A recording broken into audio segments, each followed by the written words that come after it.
Thank you for the follow, Glittery Manta. I care about version 2.7. We should be all set to start once everyone starts trickling in. I don't want to forget anyone. Wouldn't?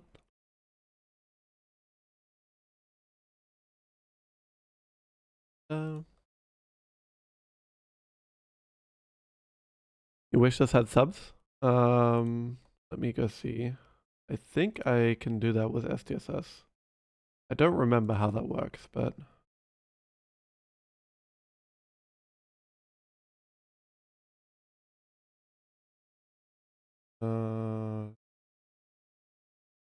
if I do that and add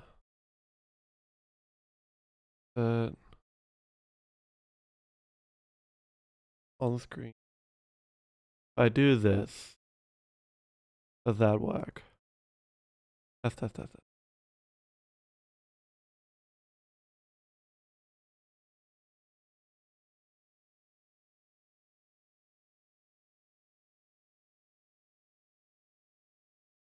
I need to figure out how the program for it works again. Okay, I want that one off, but I want this one on, I think. Is this? Yeah. I think this has subtitles now. Hooray. Let me put this over here. That way you've got on-screen subtitles. So, does that work? Does that look like it works for you?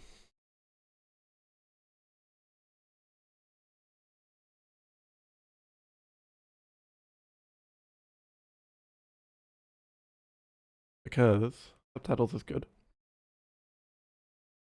And it won't be perfect, but it is something I can do, in fact.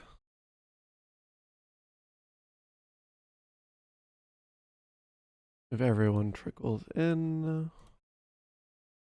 have to get the slight waiting out of the way for everyone. Thank you for reminding me, by the way, for the subtitles. They are useful. Obviously, you are in the middle of the epilogues here, so you're not starting right at the beginning. But if you've read them before, that shouldn't be an issue. If you haven't read them before, I do have the VODs up, although those don't have captions. They got YouTube auto captions. I could go by and caption all of them, but also I'm very bad at that. It takes me a very long time. And I do not, unfortunately, have the time. I think that should be everyone that is showing up, as it doesn't seem anyone else is. Let me see. So, let's get started. We're at Epilogue 4. If I remember correctly, in the previous epilogue, if we go back, we had the funeral, and the funeral ended. Well, we had Gamzee's very, very no good, bad, terrible, awful speech. Gamzee is apparently a word that my thing recognizes. I don't know how it manages to recognize Gamzee as a word.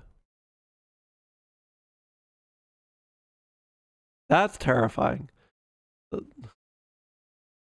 And then John and Roxy decided that they should get married.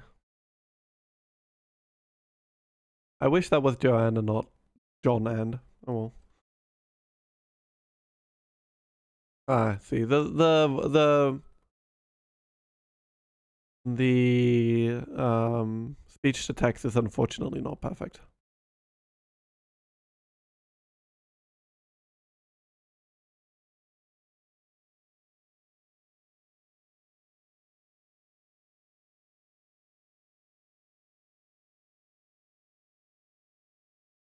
So let's start with setting the tone with some music as well. I should have Grisaya music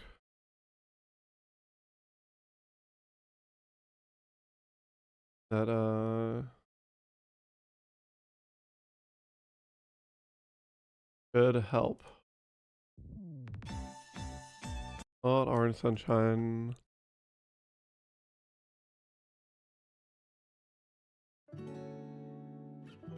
Yeah, I think that's good for the scene. Let's put this on and loop it.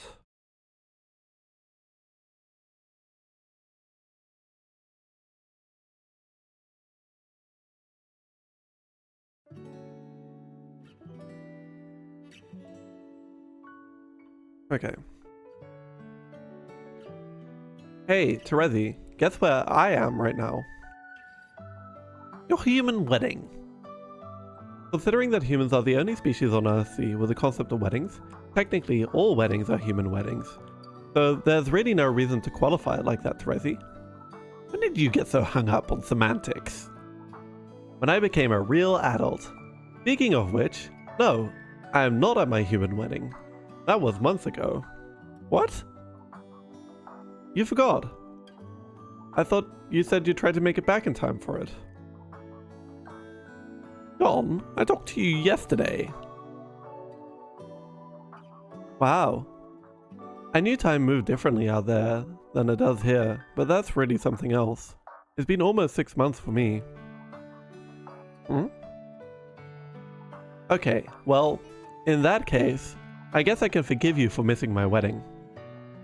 You can do that if you want, but I never actually asked for your forgiveness. I have no intention of apologizing. It's not me you need to apologize to. Everyone really wanted to see you. Kanaya, Dave, and Kakat have all asked about you like a zillion times. Really? A zillion? Okay, I'm obviously exaggerating for effect, but they've asked a lot. Kakat says you've been ignoring his messages for literal years at this point. Actually, now that I'm thinking about it, why am I the only one you ever answer?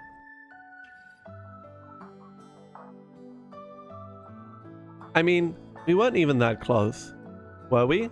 Not like you were with him. Don't overthink it, Egbert. You were just the most annoying about being ghosted. Far too annoying to ignore. Thanks, Terezi. I'll have that one put on my tombstone. Yes, please do. Immortalize my peerless brutal dunkings. I get the impression that everyone is going way too easy on you in my absence. Oh yeah, it's seriously horrible. I'm suffering under all the positive attention from my caring friends. So, how was your default culture pair mating event? My wedding? Good, I guess. Really good, actually. You should have seen Roxy. She was so beautiful in her dress. I mean, there were some awkward patches, but it was mostly okay. Awkward patches? Like what? Was Gamzee there? Yeah, but he wasn't that bad for once. He mostly just hung out by the punch and tried to touch Jake's ass. Jake. Oh god. Okay, see, the worst part was when Roxy had to throw the bouquet, right? Jane and Jake are kinda, together now. Oh god. And she basically ordered Jake to catch the bouquet or else. I was seriously afraid for him, and then he didn't even catch it. Why did she want it so bad? Is it edible? Whoever catches a bouquet is the next couple to get married. Huh? Is that the law in human culture? Oh, no. There's no law. And what sort of binding contract exists surrounding the bouquet to make it so desirable? None. It's just a thing humans do for fun. So it's a superstition. I'd call it more of a tradition. Although, in the case of Jane and Jake, superstition might be a more appropriate word. This story has a lot of extraneous details. You're really bad at gossiping, you know that, John? Get to the juicy bit. Who caught the bouquet? Well, it was Jade, Dave, and Kakat. All three of them. Does that mean... Yeah, they're all dating. Or rather, Jade is dating them both. Dave and Karkat haven't exactly figured things out yet. And as much as I love Jade, I don't actually think she's helped matters by putting herself in the middle of it. Somehow that doesn't seem right. I know, and that's why it was so messed up that Jade calls it bouquet. Now I have to pretend to laugh and think it's funny when she makes jokes about being next to tie the knot. Wow, did you really go for that double entendre? What? What? What do you mean? Never mind. Anyway, sounds like a tough life, Egbert. Ha ha ha ha. Aha. Okay, you're right. Things are pretty good right now. That's the worst thing I have to complain about. Things will probably work out with those three anyway. Things always work out between old friends. We've all known each other for far too long for anything to cause a permanent rift. Oh, you're not at your human wedding right now. Where are you? Huh? Oh my god, are you serious? You have the memory of a cuttlefish. You opened this conversation by asking me to guess where you are right now. Oh. I'm at the hospital. Huh. Are you bleeding? What the hell, Terezi? No, I'm not fucking bleeding. Oh, that's unfortunate. In that case, are you okay? Yeah, actually, I'm more than okay. I'm great. I'm not here for me. It's for Roxy. She's pregnant. Pregnant? It means that we're going to have a baby. I know what pregnant means, John. Just seems kind of fast. Well, it's what happens when people get married. Are humans not capable of having sex unless they enter contractual arrangement? God damn it, Terezi. Well, aren't they? Of course they are. But marriage is what makes it special. What? Oh, nothing. You're just so... Let me guess. So dumb. Blah blah. Well, that too. But I was actually going to say... adorable. What? I have to get going. It's not safe where I am. Go see your Maesprit, John. I'll talk to you later. Yeah. Okay. Take care of yourself, Terezi. I always do. Hey, Terezi. I have something to tell you, and you're not going to believe it. I already heard about how Jane is dating both Jake and Gamzee. Unfortunately, I do believe it. Definitely couldn't live without seeing the visual evidence, however. No, Wait, how do you know about that? I lied to you about being more annoying than Karkat. Karkat is still the most astonishingly annoying person I know. Oh, so you talked to him? And Dave, just for a bit. This was an incredibly hot piece of gossip, and I couldn't trust you to deliver it with the air of gravitas it deserved. That's probably true. The whole Jake, Jane, Gamzee thing is freaking me out, actually. I mean, they're technically my parents, and a version of Jane was literally my nana. And now she's having sex with Gamzee. Ugh, never mind. I don't even want to think about it. Ha ha ha ha. I hope you haven't seen the picture Dave took. Dave has a picture? Wait, never mind. I don't want to know, and I definitely don't want to see it. Very well. Your loss. It's certainly something to behold, though, I must say. Whatever. So, what did you think? Talking to Dave and Karkat? Did they seem happy? Nope. Oh my god. I know, right? The whole thing is such a mess. It's hard to be in the same room with them these days. I don't even know the full story because Dave won't talk to me about it anymore, and Jade seems to think that everything's going just fine. Heh, I could have some choice words to say about Jade's lackluster blackroom conduct. So, he doesn't think the situation is great either? No. Jade is definitely not in hate with him, and it shows. Yeah, Jade doesn't exactly have a whole lot of hate inside her. In fact, it's probably the opposite. I think she was alone for so long that, it's like she stored up this huge reservoir of love, and she has no idea how to put a dam on it. I think she means well. And in most ways she's really smart, but socially speaking, I think she might be kind of an idiot. Just putting it lightly. How does Carcat feel? He's not Caligulus for her either. If I had to give my assessment of what's grown between them from my brief observation of the situation, I'd describe it as resentment. Oh no. Resentment can be fine in a short-term black affair. The goal is just to fill pails and avoid culling. But in a sustained romantic rivalry, it will always spell ruin. Just like in a Caligulus relationship, how it's important for you to be able to communicate with your kismeses. Really? Of course. A true kismeses is just as much your life partner as your matesprit is. Huh. I had no idea.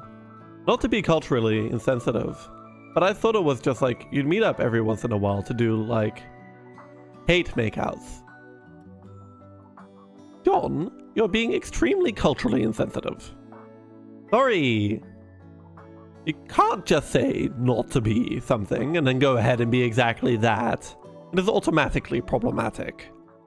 I'm just asking questions. Xenophobic questions, it would seem. Man, not you two. To what? Pointing out stuff that's xenophobic all the time, but in a way where you probably don't even mean it? Don't even mean it? Why wouldn't I mean it? Is cultural sensitivity a joke to you? All I'm getting at is, you've been talking to Dave a lot, haven't you? I keep my correspondence with Strider well within reasonable parameters, just like I do with you. To be honest, much less than you. Who even has the time for the nonsense of cool kids these days? Time? You got nothing but time apparently, flying around there for God knows how much longer. Why don't you just give it a rest already, and come back? I cannot rest while the mission remains incomplete. You know this. Seriously, it's beautiful back here on Earthsea. Rezi? So peaceful and harmonious. You should come check it out sometimes. I'll pass. Anyway, as I was saying, just like with human romantic relationships, there are all kinds of vicissitudes. Wow, you changed the subject back so fast, I think I got whiplash. Yes, some kismeses relationships are the nature you described, but not all of them. The point of a kismeses is not just to make you annoyed or even angry. They should push you to better yourself. They should shine a light on things about yourself you would otherwise ignore or deny. Huh. Is that why? Why what? Is that why you're so determined to find her? It is, isn't it?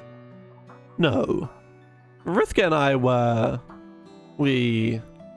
I can't explain it. It's just not as simple as you're making it out to be. Alright. Besides, between us, things were always so... weird? Dramatic! And I think I've cosmically had my fill of dramatic black relationships for a long time. If I were to ever do black rom again, it would have to be low-key. You know, gentle teasing, vaguely antagonistic feelings jams. Someone who I could both torment and have an honest conversation with. When you put it that way, I guess maybe it doesn't sound so bad. Thank you for your cultural sensitivity. I've high hopes for you, Egbert. One day, I hope to be able to introduce you to friends and say, this is John. He's not xenophobic. Oh yeah? Well, one day, I hope to introduce you to people and say, "Hi, this is Terezi. He doesn't suck shit." And Terezi's all agape. So thank you, Video. Is that Vida's game or Video's game? For the follow.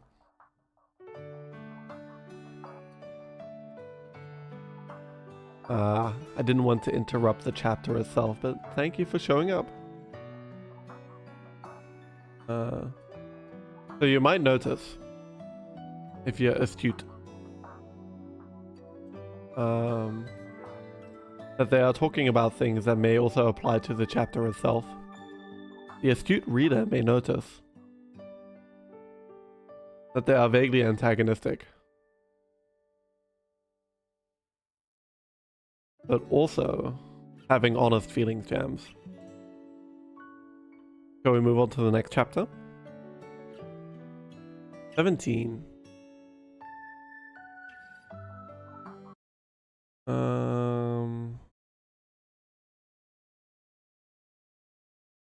Let's see.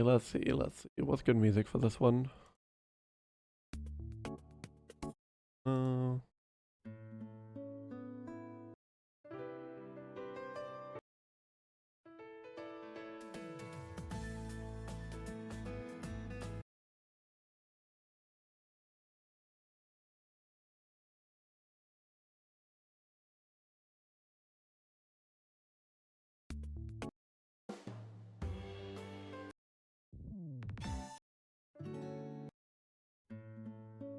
Probably the moon is watching. It needs to be slightly melancholic as a thing.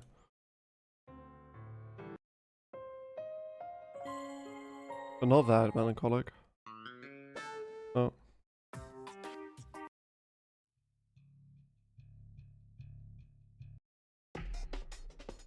Oh. Oh.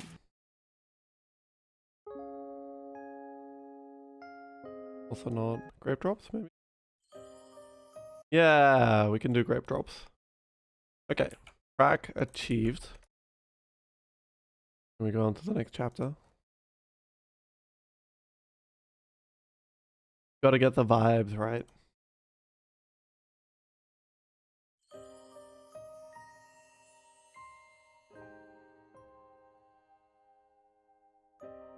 Right. Let me drink something and snack on something, and we'll start with the next chapter.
Okay, snacks munched.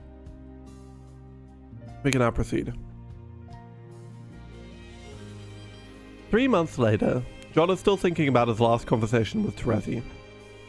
It's kind of impossible not to when Rose and Kanaya keep saying the name Vriska every 5 minutes. He really thought they were done with hearing about Vriska all the time, but apparently Rose and Kanaya were intent on breathing new life into that tradition. Vriska, don't chew on your chair's dinner tray. Darling, she is only a grub, she hasn't yet grown her oral canals. Yes, but I believe strongly that we should get in the habit of speaking to her like an adult. It would be good for her social development. Is that how your mother raised you? I would have loved it if my mother spoke more frankly with me, but she was, let's just say, a rather awkward person. No offense, Roxy. Wow, none taken. I can't even imagine all the ways I'd fuck up a kid in a timeline where I didn't sort out my drinking, TBH. Oh, you weren't awful. I just have... How do you always put it, dear? A penchant for melodrama. Well, yeah.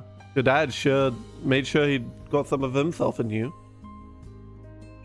I suppose he did. And then everyone in the room observes a moment of silence for their dear departed friend, Dark Strider. Except for John, who takes advantage of the solemn distraction to anxiously tap at his phone. He'd sent Terezi a text an hour ago, when Roxy was fixing her makeup in her compact. He's not sure why he feels the need to hide the fact that he's talking to her. It's not like there's anything untoward about what he's doing. Just texting an old friend. What's wrong with that? Nothing at all, he thinks, as he closely monitors his silent, praying wife, ready to stash the phone in his pocket the moment she shows the slightest sign of movement. He lifts her head to speak. He's like, Houdini with that phone. Damn. I still can't believe Dirk's gone, though. Yes, it was so sudden. But the best we can do to honor him is simply to move on with our lives. I'm sure it's what he would have wanted. Huh? John shoots Rose a weird look, smiles back benignly, and then goes to collect her troll daughter from her booster seat. She holds baby Vriska close to her chest and leans over to give Kanaya a kiss on the cheek. The precious grub is framed between them, and the two wives are ringed in a halo of pale light at the peak of this magical moment. It should be a beautiful image, but something about it roils John's gut. Rose sits back down, cradles Vriska in one arm, and begins to unbutton the top of her shirt with the other. John instinctively finds something else to look at. Anything. His fidgeting hands will do. Have you two thought about what to name your grubs? It's just one grub, lol. Oh, that's a relief. I've actually been very worried about your well-being considering how human grubs are born. Why? Well, don't they have to eat their way out of the womb? Kanaya. It's what Karkat told me.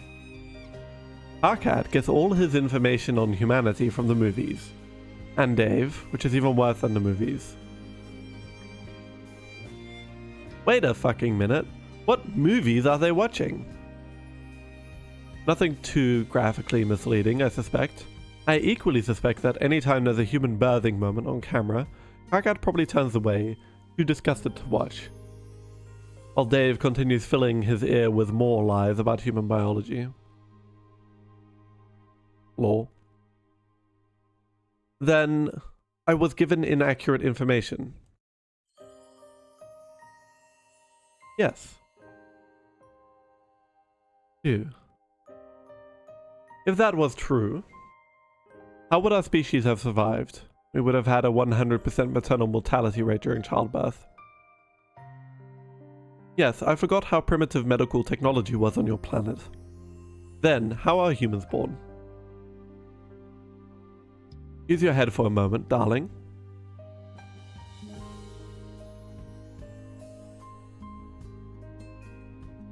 Oh, I see.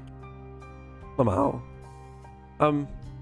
I'm sorry, John. All this girl talk must be making you uncomfortable. Can we change the subject to something less gross and weird? Pfft, worse. So, is Vriska really the name you're going with? Kanaya gives John an inquisitive, wide-eyed look, as if there could be no conceivable reason for someone to ask this question. Yes, of course. Why would we change her name when she's nearly a year old? Well, it's not like it would hurt or anything. Didn't Kanaya just say she doesn't have ears yet? OMG, John, don't be rude. I'm not trying to be rude.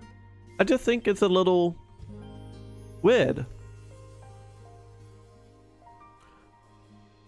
I don't see why. I mean, she is practically a clone of Vriska. Yeah, Kanaya. I know. That's why it's weird.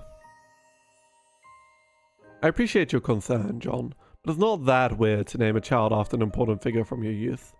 What were you thinking of naming your own child?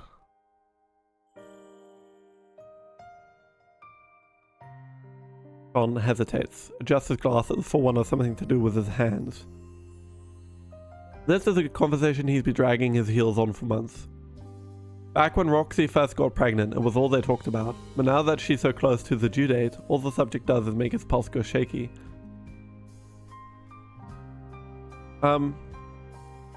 Harry Anderson Egbert. Roxy, we hadn't... I mean, I didn't think we were decided on that. I don't know, you seem peace set on it. He was. What's bugging him about it is that Roxy didn't seem to have any suggestions of her own. Rose stops breastfeeding Vriska, then hands her off to Kanaya. She comes to sit beside John, setting a hand on his knee. She speaks kindly. Wasn't that the guy from Night Court? Yeah, which was a show that reminds you of your father. I think that in this new world we've created, it's important to carry the torch of what we've left behind us. We must name the next generation for the fallen heroes that we admire.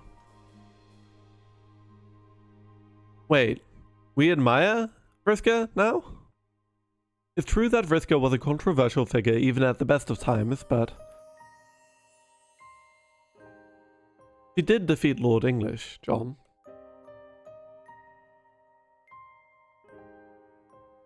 This remark seems to cure John of his shaky pulse problem, if only because for a moment his heart seems to stop beating altogether. It shocks him in a way that causes him to feel the planet turning under his feet. He whips his head to look at Rose. He whips his head up to look at Rose intently. She seems alert. Her gaze is precise. She doesn't seem ill or off or confused at all.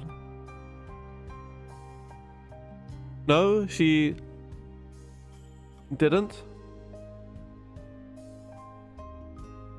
Vriska didn't defeat Lord English. Rose doesn't say anything. No one says anything. Rose, no one knows what happened to Lord English. Of course we do. Vriska used the artifact and her accompanying ghost army to defeat him. Why else would we be here? I don't think that's what actually happened. Then what did happen, John? I just said, no one knows. Rose, come on. You're the one who told me all this. I told you what? About a year ago. You were feeling bad and asked me to come over. And then you gave me this big speech about canon and being like outside canon and not canon. And other shit like timelines and fate and my anime dreams. That's all in the past, John. Everything worked out in the end. Why are you getting so upset about this? You gave me a list of instructions and told me I had to use my retcon powers to go back to a very specific point in time to defeat Lord English when he was still just a kid. And you told me that I had to do this to validate the sequence of reality? But I didn't.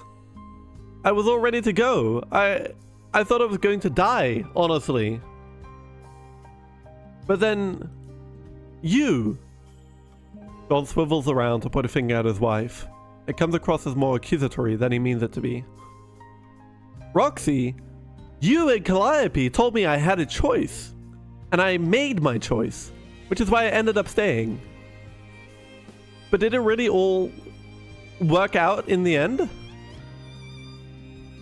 If I didn't stop Lord English, then... are we even really here at all?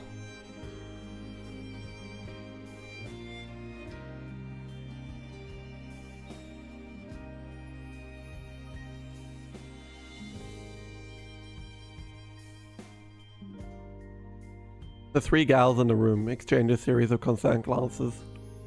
Do they truly think he's crazy? Are they hiding something from him? John can feel himself trembling. It's not possible that he's remembering this wrong, is he? It can't be. If he presses his eyes shut, he can still see the lines of the black hole cracking space apart around him. It seemed like such a big deal at the time, and then suddenly it felt like nothing at all. Why? Roxy leans over and sets a cool hand on John's forehead. You doing okay there, babe? I'm fine! You're the one not doing okay, he nearly shouts, but then realizes it's just going to make him sound crazier than he already looks. He brushes Roxy's hand away and stands abruptly, looking woozy and sweating at the temples. His skin is tight and clammy, too hot and too cold all at once. I just need some fresh air.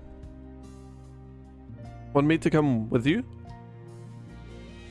No, I mean, no. I need a moment alone. I think I'm just getting those, you know, new dad jitters. that must be it. Oh, of course, that makes sense. Take care of yourself, Hon. John grabs his coat and sprints out of the hive. He vaults into the air and follows the breeze up, coasting over the tree line and out of the troll suburb that Kanaya and Rose have made their home in. Furiously, he begins typing on his phone. Terezi, I know that you've got important stuff to do out there in Paradox Space, but I really need to hear from you. On my side, it's been months since we last talked, and I can't figure out if it's because I said something wrong or if it's because something terrible happened to you. Things here on Earth are... John shuts his eyes for a moment and takes a deep breath. The breeze that rattles over the forest seems foul somehow. Stale, like air that's been recycled multiple times over. They're not great. I mean, on the surface, everything is fantastic. Everyone's so happy, and it finally seems like we're all making real progress as adults. But at the same time, everyone is also acting crazy. I feel like I'm the only sane person left in this entire universe. I'm the only one who seems to care about anything? I mean, care about anything bigger. Bigger than, like, what to name a baby. Or who's stuck in a terrible relationship with who. Oh my god, this probably sounds so pathetic. Terezi, I'm seriously pathetic. It's so selfish of me to even be messaging you at all. I've got a beautiful wife who loves me, but it's not enough. I can't even talk to her about what we're going to name our stupid kid without it turning into some weird thing where she just goes along with whatever I want. Even when all I want is for her to want something different than what I want. Okay, wait, I take it back. My kid's not stupid. Well, okay, he hasn't been born yet, so maybe he'll turn out to be stupid eventually. What do I know? Anyway, the point is, I'm just popping off on random things at people who don't deserve it, because I'm really upset right now. Not at anyone in particular. Probably just at myself. Like, Wow, can you believe how shitty I'm being right now? You could be dead for all I know. Yet here I am, begging for your attention, even though my life is perfect. But I don't know who else I can talk to. Even Rose is acting weird all of a sudden. I guess what I'm trying to say is, you're the only thing that still makes sense to me, Terezi. Right now, I just really need you.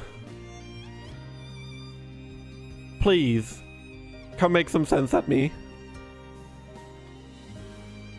John notices his fingers are shaking. He makes a conscious effort to keep them still and exhales. Come make some sense at me? Good lord. He's got to pull it together before he blasts out something really embarrassing. He braces himself as if splashing an imaginary glass of cold water in his own face. And reminds himself once again that he has a wonderful life. A perfect life. He's happy, goddammit.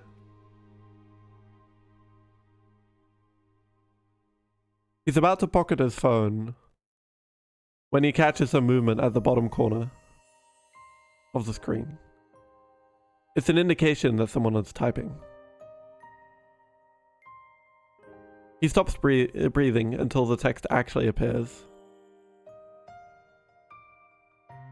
Okay, loser, tell me what happened this time.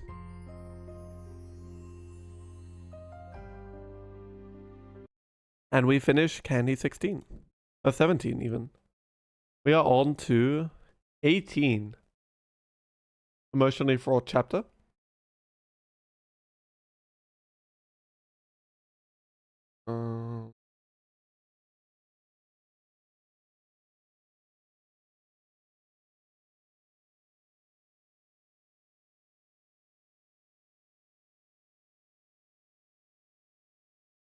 Oh, yeah.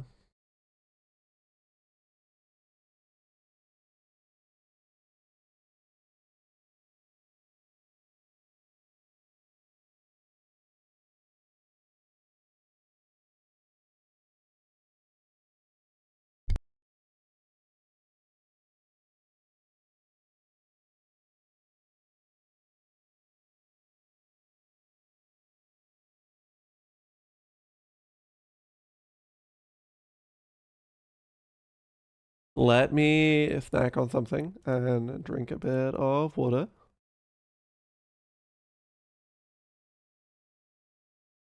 And we'll move on to the next chapter. So let's run like 1.5 minutes of ads and we'll be right back.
Okay, ad break over. Let's drink some energy drink.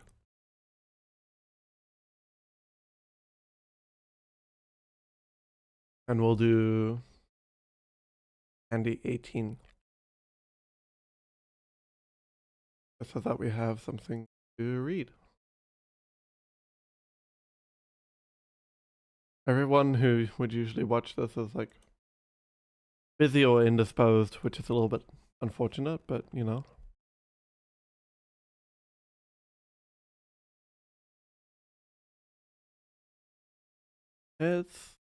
It is what it is. Not everyone can pay attention to me all the time.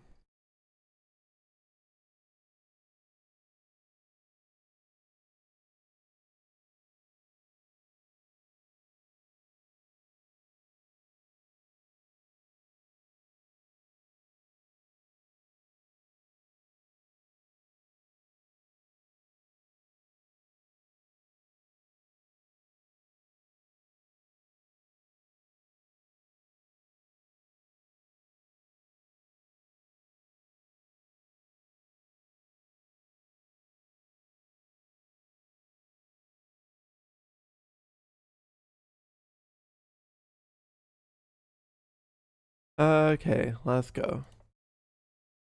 The tone of this chapter. Bad. Tone of this chapter is bad.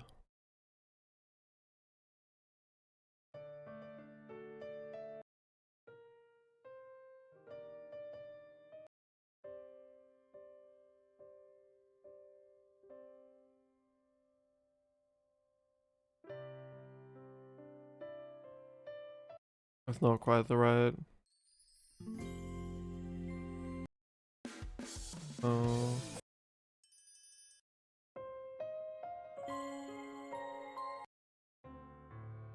Yeah, we can do this one again. I like soles on my shoes. Great track.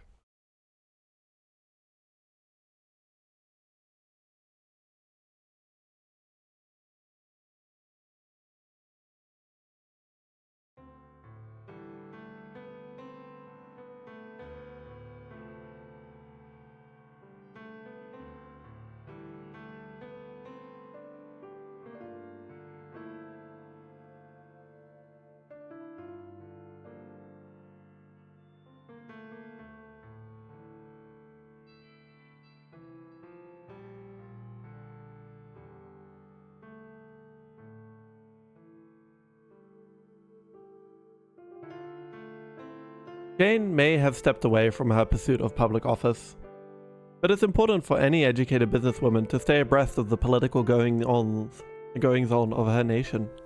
She keeps close watch on the political landscape.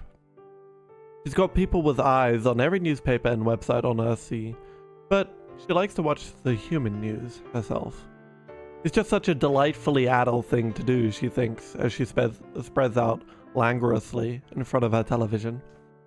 She remembers her father doing the same all the time. Well, without the luxurious silk robe and 80-inch TV screen. I admit I had second thoughts about calling off my presidential bid after what happened with Dirk, but you know what? I'm surprised to say that this administration isn't too shabby after all. I was really worried that one of the candidates would naively roll back the population control ordinances once Kanaya got the mother grub up and running, but they're taking a really hard line on this. Gamzee, as ever, stands by Jane's side, assisting her as she jots down notes about the political events of the day. When she asks for a fresh pen, he fishes one out of his codpiece and hands it to her, but he looks uncharacteristically disquieted. Whoa. Are you really all up and supporting that sticky shiz, my woman?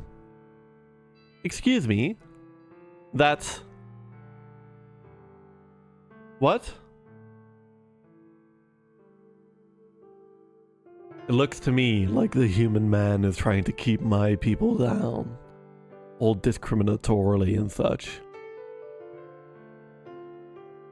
Jane chuckles at Gamzee's jape, but a strange expression persists on his clownish face. This be wicked serious, boo. You're really down with subjugulating my ninjas. Kane scoffs. The downside of taking notes by hand is that one's wrist is bound to get a bit sore, and it's left her short on patience for the tiresome ordeal of explaining the basic functioning of a political system to an ignorant farceur. Gamzee, please. I'm not down with doing anything of the sort. Some of my best friends are trolls. I have no ill will towards trolls at all, and I want them to have the same opportunities and privileges as any human. Or carapacian, or what have you. But there are certain measures that are, realistically speaking, necessary in order to ensure that these opportunities and privileges remain equivalent across the board. But breeding control, I don't know, man. Doesn't seem keeping in the spirit of tolerance and equality and all that. Man. Gamzee, you just don't get it. Not about equality. It's about equity. Yeah, I don't follow. Honk. You see, in a system of equality, every individual is dealt the exact same hand.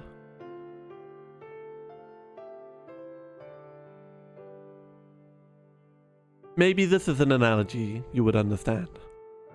What if we lived in a world where there were only one size of shoe? That would be perfectly equal if everyone had equal access to that shoe. But would it suit everyone? Could everyone put on that one size of shoe and receive an equivalent level of support and comfort? I don't know. As long as it's a big old shoe, it might be alright, man. Jane has to pause to huff in exasperation. No, Gamzee. Everyone needs shoes that fit the size of their feet. You need to make unequally sized shoes for unequally sized feet. Oh, word. I ain't know all about all that, boo-boo, but if you say it's true. Sigh. Yes, it's true. It's the same with building laws that are conducive to a functioning, equitable society. Some people are simply born into positions that confer upon them certain advantages. And it is the job of the government to ensure that people who are less fortunate can be lifted up, as it were, to match their luckier peers. We must offer greater assistance to some classes of people than others to ensure that equity.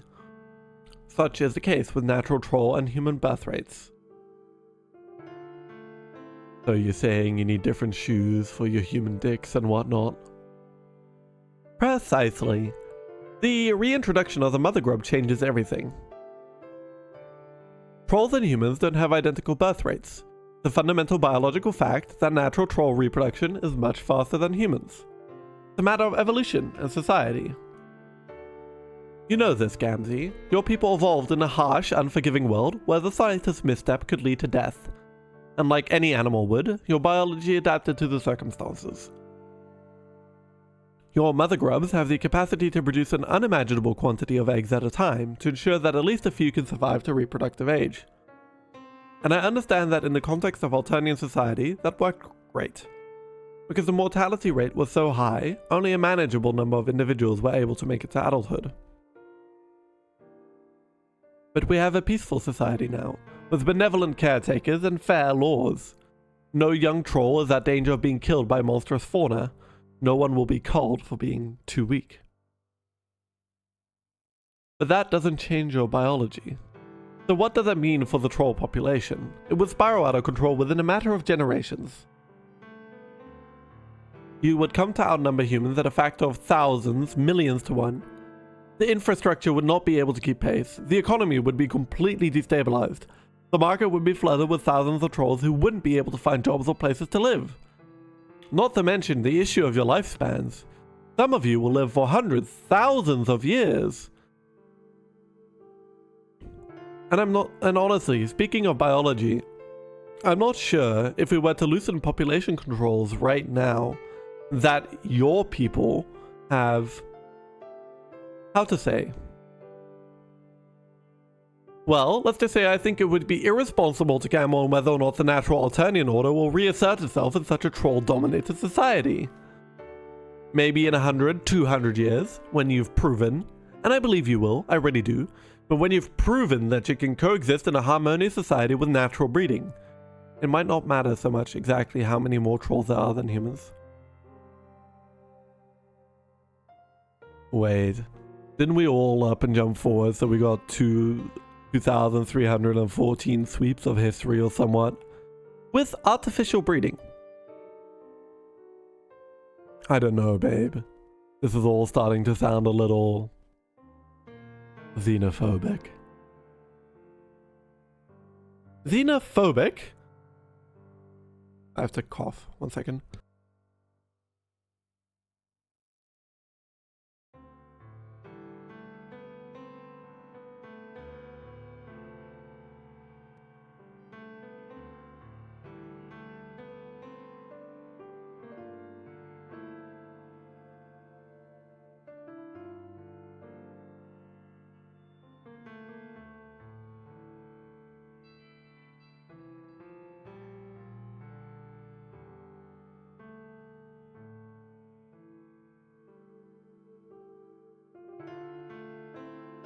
Apologies, my cold is still kind of bothering me. Jane narrows her eyes at the disingenuous buffoon. This is not the first time she's had a conversation like this with him by any stretch of the imagination. Not even someone as willfully loathsome as Makara could be this dense. What's more likely is he's attempting to get a rise from her, to get her a little hotter under the collar, to put her in a certain mood. I just explained. It's essential that these regulations remain in place so that the human and troll populations can remain proportionate. It isn't as if this is an issue comparable to racism within a single species, a phenomenon rooted solely in spurious cultural stereotypes, junk science, and knee-jerk bigotry. There are objectively real and quantifiable biological and behavioral differences between our species, which absolutely must be accounted for if we are to live in a harmonious society together, where no species holds any advantage over another. I'm trying to prevent xenophobia. I may just be a simple motherfucking clown, not all knowledge learned about the intricacies of human economics and interspecies diplomacy. Hog. But all that political pontificating you just slammed down into my think pan. Can't help but think it feels a little like the bleedings of a bitch was about to get all up and cancelled. Cancelled? And just like that, she falls right into his trap. There's no turning back now. The salacious ritual is imminent.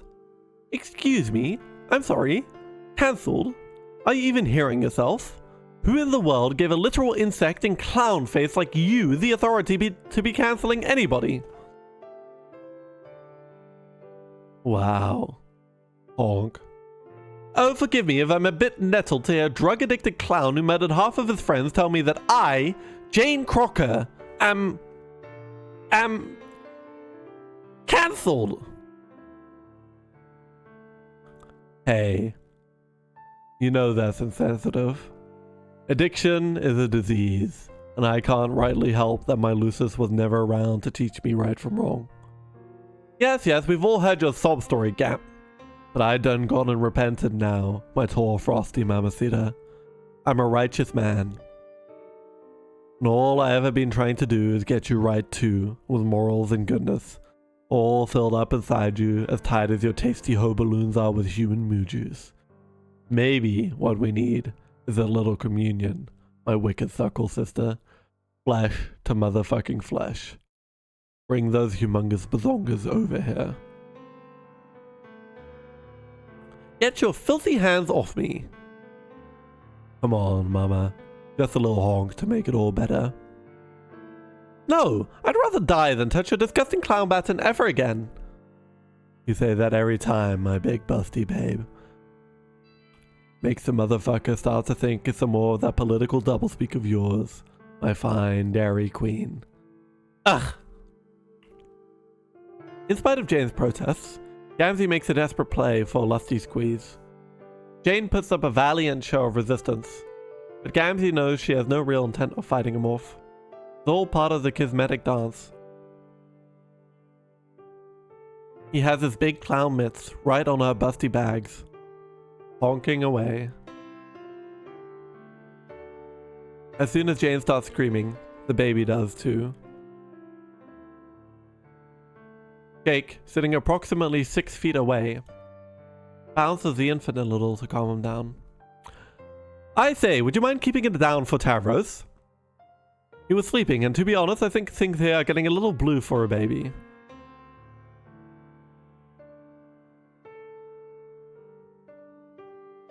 Jane and Gamzee break apart at once. It's like she'd forgotten that Jake was there at all. She scrambles to cover herself properly the moment his voice cuts through the din of sloppy, moist honking. Jake, darling, don't worry. There's plenty of attention to go around, my love. Would you care to join us? It's okay. I think it's time for Tavros to be fed anyway. Why don't I just take a bottle and get him out of here so you two can... Oh, yes. Gamzee, get him a bottle, won't you?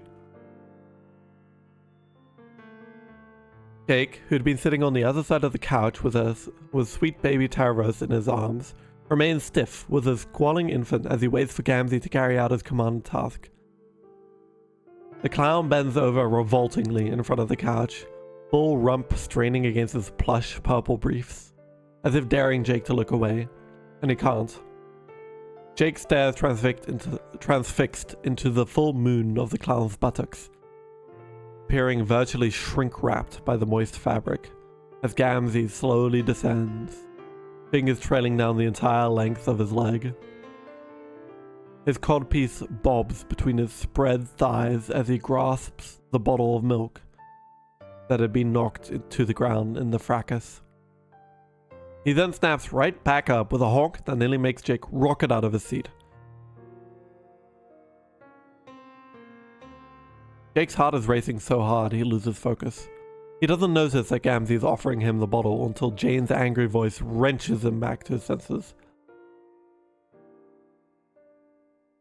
Gamzee, that's been on the ground. Get him a clean one. Gamzee shrugs and squirrels away the half-spilled bottle in his codpiece. He walks off and returns with a fresh bottle from the fridge and hands it over to Jake. Haha, thanks. I'll just be going now. See ya. Jake snatches the bottle from Gamzee's hand and all but flees the room in as brisk a walk as he can manage. Baby Tavros calms down as soon as the rubber nipple is in his mouth. But no matter how far Jake walks down the long corridors of Jane's mansion, the lascivious honks, lascivious, I don't know how to pronounce that word, actually. Lascivious? Lascivious. I don't know. Let me look it up. We're looking up how to pronounce this word.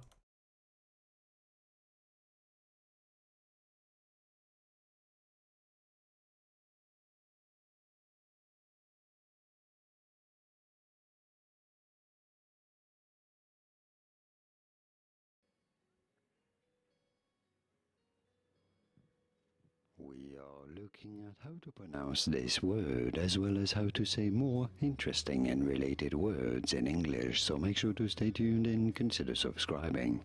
What's How this do you word? go about saying it? Lascivious. Lascivious. Okay. It is just lascivious. The lascivious honks echo through the halls like the wheels of a dolorous ghost. Nowhere is truly safe. Every little noise emanating from that cursed living room shoots through Jake's skull like a gunshot. As Jake gently bounces the baby in one arm, he takes out his phone to text an old friend. Jade, are you there? Yep, what's up? Can we call? Sure, Jake. Jade has started up a voice call before Jake can even move to do it himself. It's such a relief to hear her voice. It's something to focus on besides the oh honk. Jake winces. Jake, it's been a while since you called. Is everything okay? Yep. Haha, just hunky-dory over here. You know how it is. Love my lady and baby and all that. Honk, honk, honk, honk. This little piggy went to the dark carnival. Honk, honk, honk, honk. The sound of his wife's rapturous howling unmoors the last of Jake's composure. He staggers, threatening to spill soft little Tavros on his soft little head. Killing him, forever, is not safe to stand. So Jake shuts himself in the first empty room he comes across and lets himself slide to the ground against the closed door. Anyway, what's up with you? How's life with Dave Cat going? Oh, it's great. I'm really glad I just went for it. All of us together. It really is the best of every world. To be honest, I never really felt like I was cut out for monogamy, you know? It seems silly to even contemplate keeping all my love for only one person now. I never really believed a person ever runs out. That's great to hear. Speaking of, how are things going with you and Jane and, Gamzee? Haha, well, there's not so much like that for me, really. Gamzee's more Janie's side piece, you know? I'm not really... Well, enough about that. Have you been thinking about your plans for the future? What do you mean? Like, you know, starting a family and such. Haha. No, really. You lot have been together for a while now. You haven't put any thought into the next step. You and Dave would have some real gangbuster babies, I'm sure. Haha, I'm sure we would. But I forgot to restart the music. But well, not ready for it yet. That's not really it. I'd love to have a baby like everyone else. I mean, everybody's been having them. I wouldn't pretend I'm not a little jealous. But I don't think it's gonna happen with me and Dave. What? Why not? If you want, I could give that whippersnapper talking to. Getting to really man up and accept responsibility. No, it's nothing Dave is doing. It's me.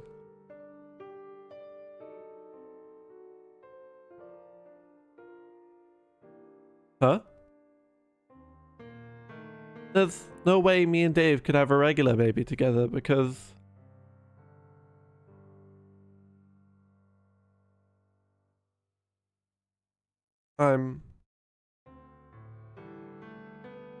What's wrong? Well, let's just say that after all the suburb stuff, it's done some things to my body, like merging with Beck, mostly. Have you been trying? We can't really... What? You think your dog genes or whatever are keeping you from getting pregnant? Not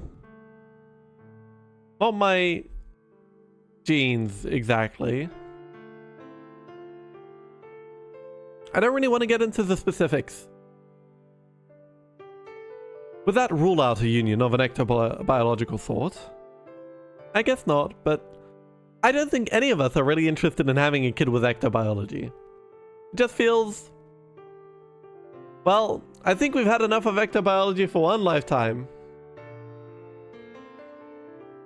Fair enough.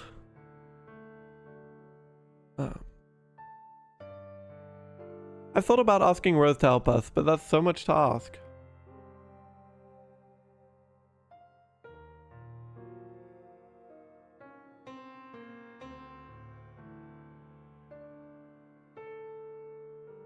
What? As like a surrogate? Have her carry the child for you in her womb? Yeah. Something like that. Goodness. Have you mentioned this to her? Yes, we've talked a little about it. What did she say? Haha. I don't know. It's a tricky subject. She didn't say no. Just that there was stuff to think about. I see. But I might be missing something. What? Well, Dave is Rose's brother, right? Yeah. So, if he supplied the fatherhood material, wouldn't that be... Lol. Oh, what? What did I say? No, Jake. Dave wouldn't be the father in this scenario. Oh. Carcat, then. Wait, no, I'm confused again. Are there biological compatibility issues there? I mean, with natural birth and not the Ecto What's-It machine. Carcat wouldn't be the dad either. What? Lamal, don't worry about it, Jake. Look, I gotta go, okay? It was nice talking to you. No. Please don't. Huh? Don't go, please. Jake, are you okay? Yes, I'm fine. It's just... Never mind. If there's something wrong, please tell me. I'm here for you. You know that, right? There's nothing wrong. Sorry. I'm just... I feel like we've been drifting apart lately, is all. Because we're all so busy with our new lives and such. I just wanted to talk to you. Like the old times. But I won't hold you up if you've got places to be. Cake. It's okay, Jade. I'll be okay. Okay, I really do have to go. I'm sorry. I'll talk to you again soon, okay, Jake? I'll call you. Okay. Thank you, Jade. I'm sorry. Okay. Bye.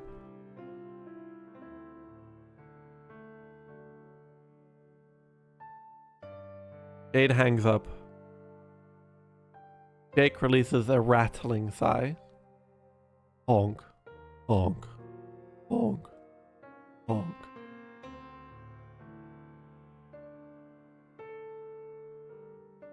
And that's Andy 18.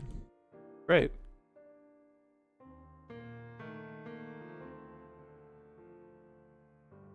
I think that's where we're going to stop for today, because I'm tired and my throat is tired. So I will see you all tomorrow for the tournament. Thank you everyone for watching, and goodbye.